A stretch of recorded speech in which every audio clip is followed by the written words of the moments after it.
it just became this circular path, and it ultimately almost destroyed my life.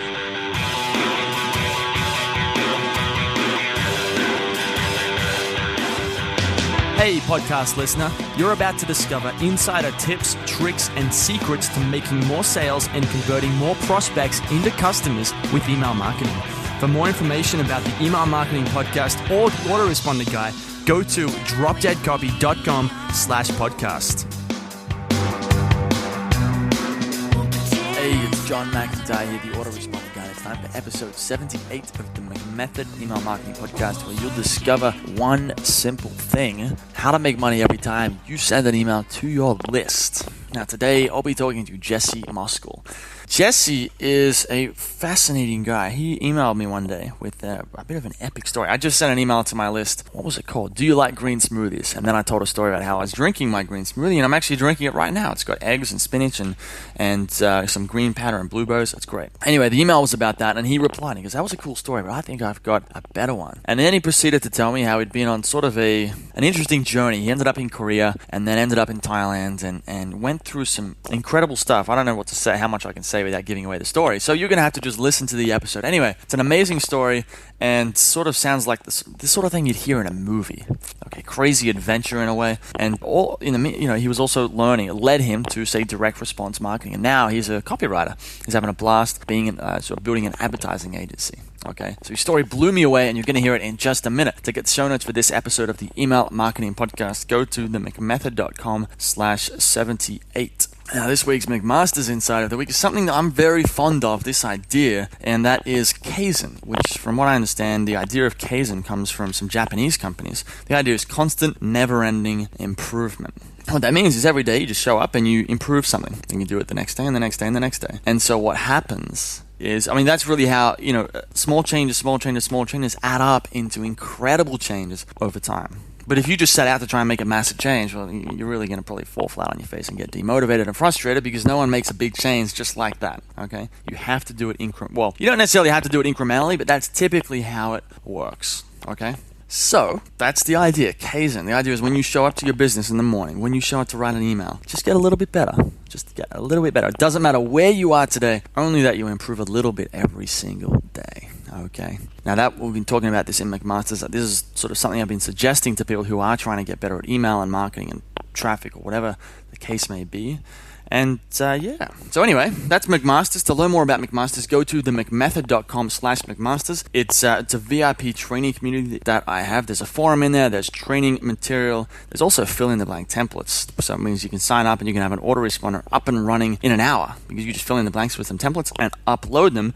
And then while that's working for you, you can go and learn how to write emails and do this stuff yourself, because that's where the big money is. Okay? So that's McMaster's. That's at www.themcmethod.com/McMaster's. Now, anyway, that's enough of that. Let's get into this interview so you can hear about this crazy, crazy story from Jesse Moskel. It's John McIntyre here, the Autoresponder Guy. I'm here with Jesse Moskel. Now, Jesse's a direct response copywriter, and about a week ago, he replied to one of my emails, and I was talking about green smoothies or something like that. And I've actually got my smoothie next to me right now because it's 9 a.m. here in Thailand. And I told everyone about my green smoothie, and Jesse replies and he says, "Well, look, that was a kind of a cool story, but I think I don't know if you said you can top that, but you're like, I think I've got. Tell me if this tops yours." And then he goes on to tell me a crazy, crazy story about how he was in Thailand once and did a lot of different stuff. It was very interesting. And then he sort of ended up being a copywriter now. So he's got an agency with his brother. They're doing copywriting and AdWords and all sorts of stuff there. And I thought I wanted to get him on just because I think this is going to be, number one, a huge hit of inspiration to anyone who's just getting started or even just has gotten started but's finding things slow. And also I think it's going to be a hell of an entertaining story. I haven't heard the whole thing. I've just heard what you can fit in an email for 300 words. So it's going to be an interesting little episode. Jesse, how you going? Great, John. Good to be here. Good to have you on the show, man. So, before we go into this story, give the listener sort of a background on where you're at who you are and what you're doing right now, and then we'll kind of go back in time and to the story you told me in the email. Sure, okay. I'm Jesse Moskel, and I'm a copywriter. With my brother, we do advertising and marketing for small and medium-sized businesses. Okay. I'm based in South Carolina in the U.S. and just enjoying life out here. Cool, man. Well, let's dive into this story then. You were in Thailand once. This was 20, 30. How many years ago does the story start? This actually starts back in 2006. I was 30 years old. I was a salesman working for a big telecom company here in the U.S., and I was just bored. And I looked at my passport. It didn't have any stamps, and that really frustrated me. I thought that, by the time I hit 30, I should have been around the world at least a couple of times. So I looked online and ended up going to a place in Korea to teach English in 2006, 2007. Okay. So went out there, taught English, and let me tell you, John, life will take you on some funny spins. It's not really relevant to our story here, but I ended up getting into some drugs. I liked to smoke marijuana back in the days, and that whole party scene kind of. This was in Korea, so like the English teaching this scene. was in Korea. Yep, weren't selling drugs to the kids, but fellow teachers and I, we would get some marijuana for the weekends and smoke and have some beers and go in the city and that sort of thing. Yeah. Pretty standard. I mean, all things said, that's what a lot of young people do anyway. So it's not. I mean, I think that's pretty typical behavior. I've been there. I think a lot of people have been there at certain stages in their lives. So okay, so you're in Korea. You're doing an English teaching thing, and you're having a bit of fun with some marijuana with the English teachers. What happens next? So what happens next? I guess the drug scene just kind of got a little heavier. We started getting ecstasy on the weekends, and this friend of mine needed me to share it around for him. I say. Share it around. So. Yeah, she just shared around for him. What I ended up doing was selling some ecstasy on the side while I was teaching English. And I don't know if you know, but over there, as in the States, any sort of drug like that's considered pretty hardcore. What ultimately happened was I was bouncing around Southeast Asia, as you may be familiar with doing. And I got arrested in Thailand with a quantity of these ecstasy pills. So you basically had a bag. So you've been in Korea teaching English, and you've decided to carry some of this ecstasy around for this buddy of yours. And now you just travel around Thailand and you got a bag of ecstasy pills on your back. That sounds pretty. I mean, as bad as it might be, looking back on it, it sounds like it will be pretty thrilling doing something like that. You feel like you're in a movie or something. Well. Yeah, I guess you could say that. I will say this, John. I didn't do any carrying of the drugs.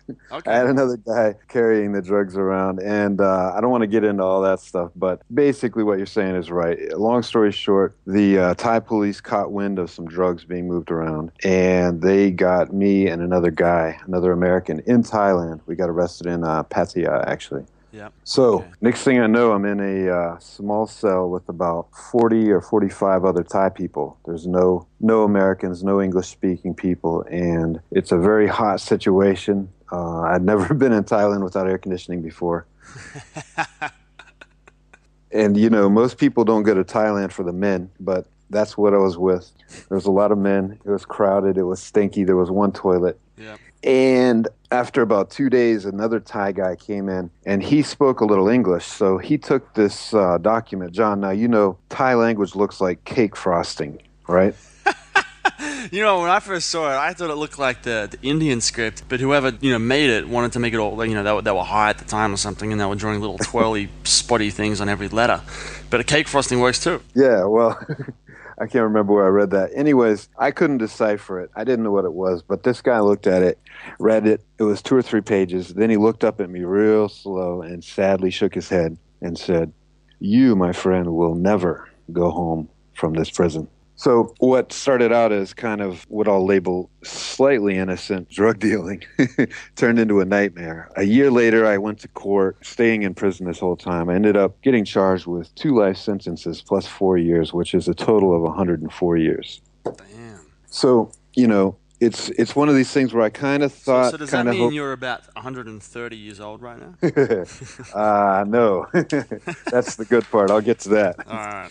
But basically, what happened was I ended up spending all my money on lawyers, and I got sentenced to 27 years when I was 30. When I was 31. Yeah. Okay. So and let me preface this because this is an email marketing podcast, right? Mm-hmm. While I was in prison for the next 5 years, I wrote a lot of letters. Okay. And it's kind of interesting when you think about it, because if you're behind this wall, you're kind of separated from the whole world. And so the only way I was able to communicate, by and large, was through letters that I would send out from the prison.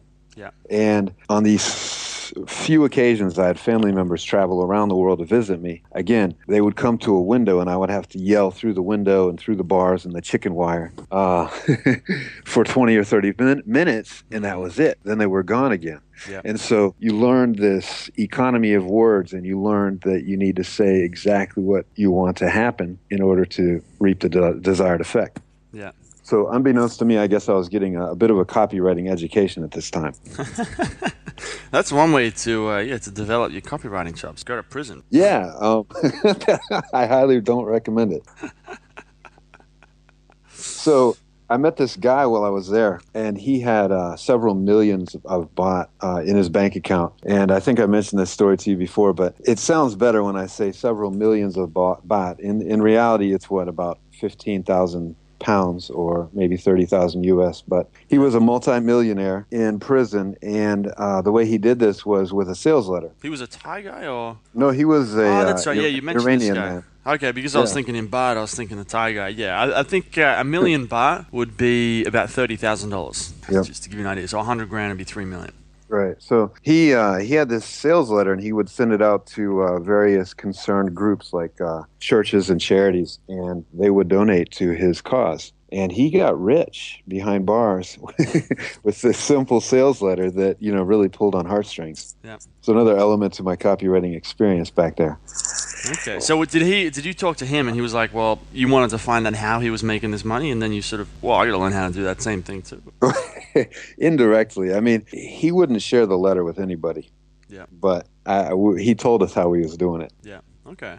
Anyways, it was a sign that there was a lot of money to be made with copywriting. Anyways, the story that I have is, once I got in here and I thought I was going to stay in this prison for 27 years, I decided that no more could I live the life that had brought me there. Okay. I changed in the letters that I was sending out. I changed my from address from Bambat prison. I changed it to Bambat Mahawityalaya, which you may know is, do you know that word? University. There you go.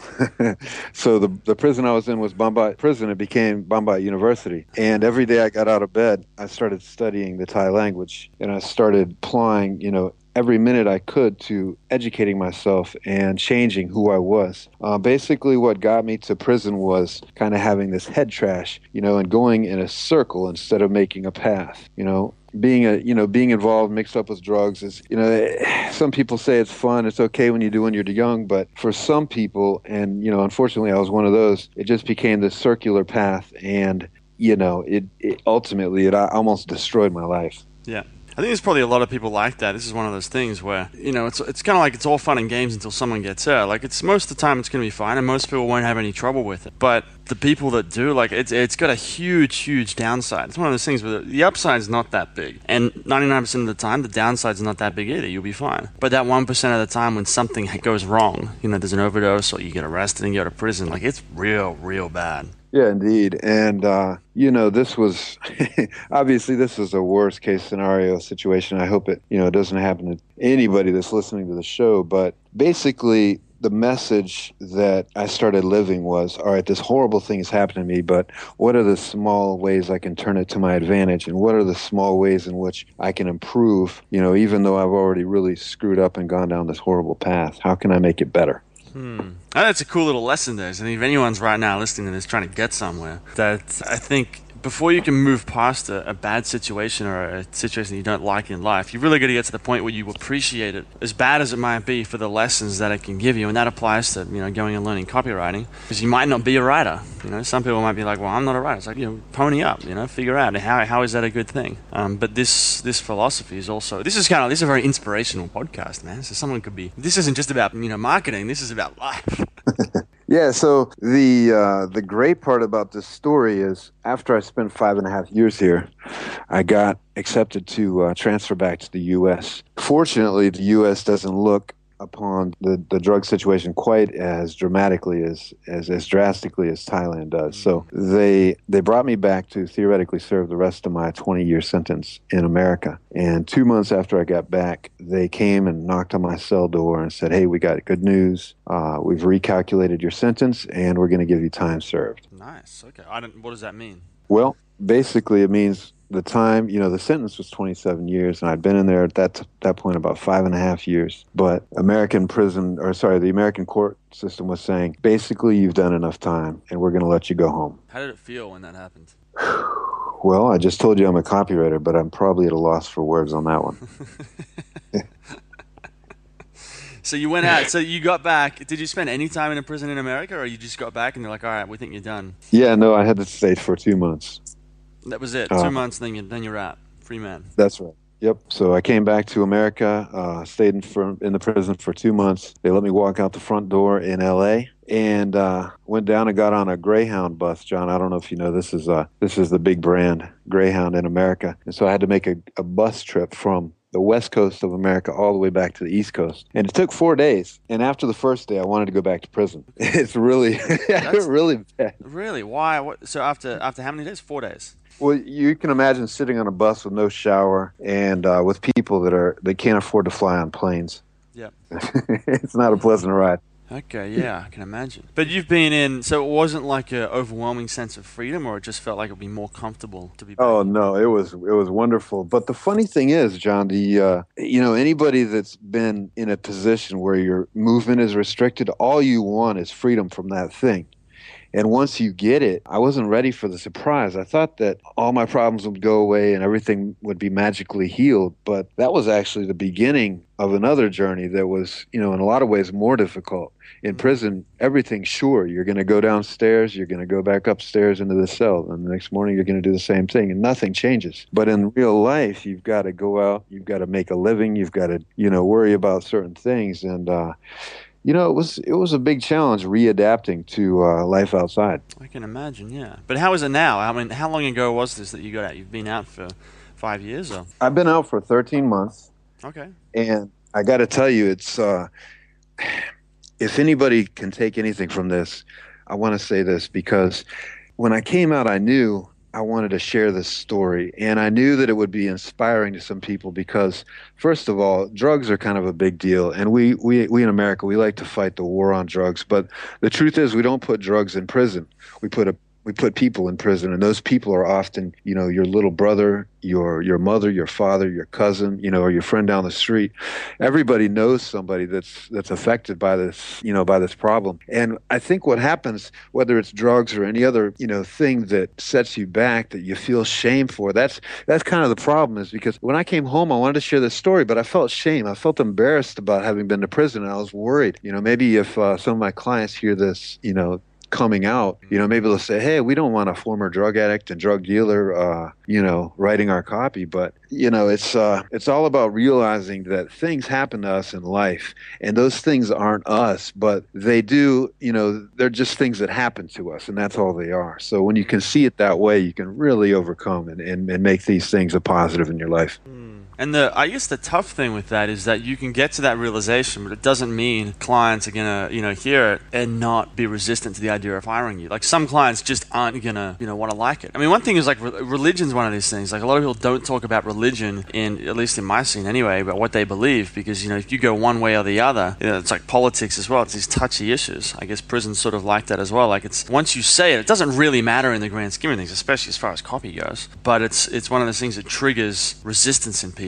But I like that. I think that's a really cool lesson where you got to get to that point to really move forward in life with anything. Is you have to get to that point where this isn't so much about email marketing right now, but you got to get to that point where you accept it and you're not beating yourself up for it. It's it's in the past. It's done, and it's not really you. It's sort of just it's like life happens and stuff happens, and you got to do what you can to solve the problems. That's right, John. I mean, life is so short, nobody knows how long we're going to be here. And I think it's just important for me to embrace who I am. You're right. Maybe I will lose some business with this admission, but the truth of the matter is I should be in that prison for another 20 years. So, number one, I shouldn't even be here. And number two, something I do on the side, I don't really talk about much, though. I speak for free. And I do this for kids. I work with kids in schools and sometimes at-risk kids as well. And so, it's kind of a gift to be able to give back and to do something and say, hey, I'm really lucky. A lot of people don't make it through what I did. So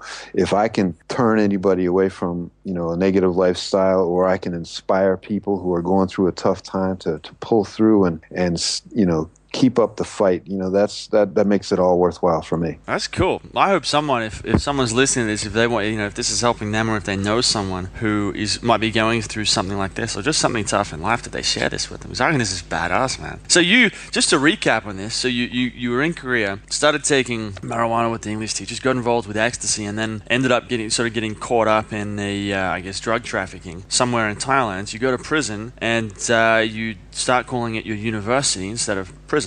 And you mentioned in your email that you sent me that your brother used to send you direct response books, so you could sit there. It sounds like you really studied hard when you were in prison, and now you've come out. You've kind of got some marketing chops, which you've turned into a marketing agency. Yeah, I'm having a blast with that. John, two more things I want to touch on. Number one is when I went to summer camp back when I was 14 and 15 years old, there was a couple chances where I kind of fell in love with a young girl in the summer camp with us there. And then after you go home, you kind of write letters together. Maybe she lived across the country, and I remember a couple times we wrote letters back and forth, frantically every week. This was before email, really.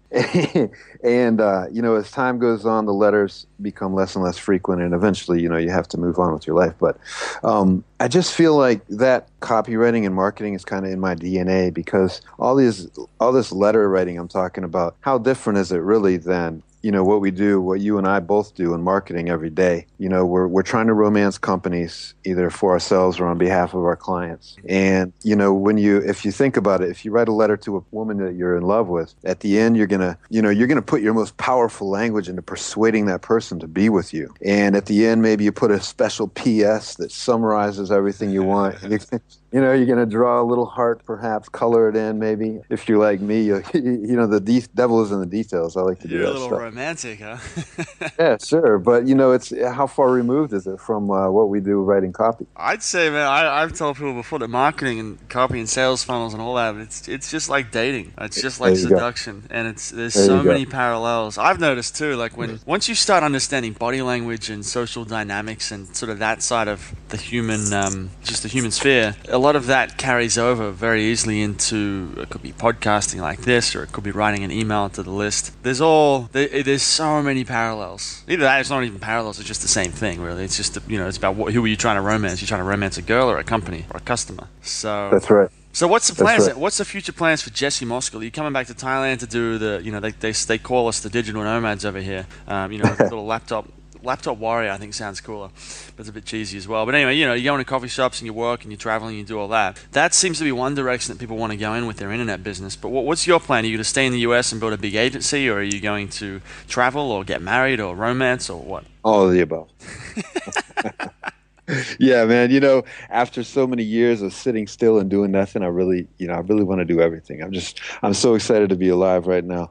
There's that second story I wanted to tell you quickly, John, is one day when I was real depressed and I was waiting to see if I got a 100-year sentence or if I was going to go home, or, any other of not very appealing options came through court. I decided one day, and you're surrounded in prison by a lot of negative people that are upset with themselves for making the decision they did to get there. And I decided one day, after all this complaining going on around me, I said, you know what? I'm just going to be the happiest person in here today. I know it sounds silly, but it was clear who was the saddest person there. And I thought, there's not a lot of competition for being really happy in here. So I'm just going to try this out one day. And if it totally sucks, then I'll go back to being miserable tomorrow.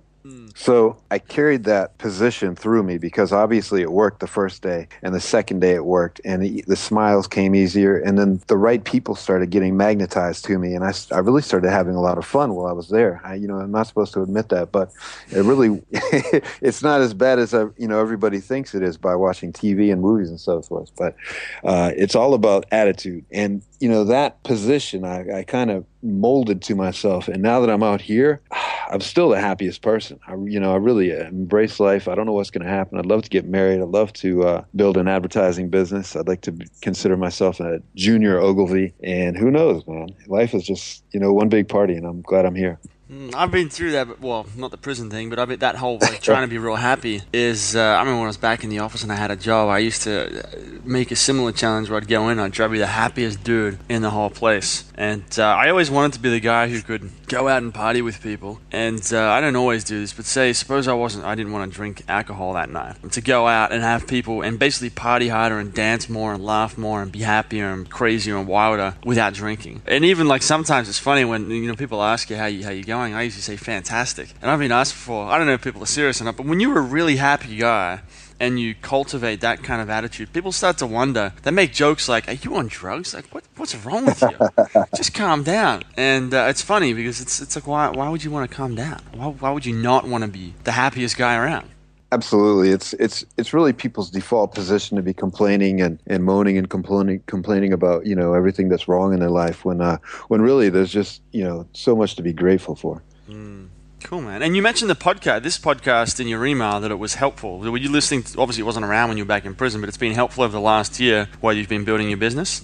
Well, I'm a real big fan of Malcolm Gladwell, and I read all of his books when I was in Thailand. One of them talks at length about the 10,000 hours hypothesis, where, once you achieve 10,000 hours in any discipline, then you can consider yourself, if not an expert, at least a professional capacity user. Well, for me, getting home was the beginning of that 10,000 hours. So, when I discovered that I could listen to email marketing podcasts while I was driving to the gym and then keep it going, through my workout, my hours went up considerably during the day. So, I'm just a student of the game. I'm learning and I spend a lot of money on Amazon these days. Every time I get a payment from a client, I dump a bunch of it into new books and research and everything I can to learn more. Nice. Cool, man. I love it. Well, thanks for coming on the show and sharing your story, man. I really hope that I think there's going to be someone listening to this or at least a few people who are going to get a lot of value from it. So thank you. Before we go, if someone wants to email you, you said you do speaking. If they want to ask you about the agency and hire you to do some work for them, maybe they just want to chat and hear more about your story. Where should they go?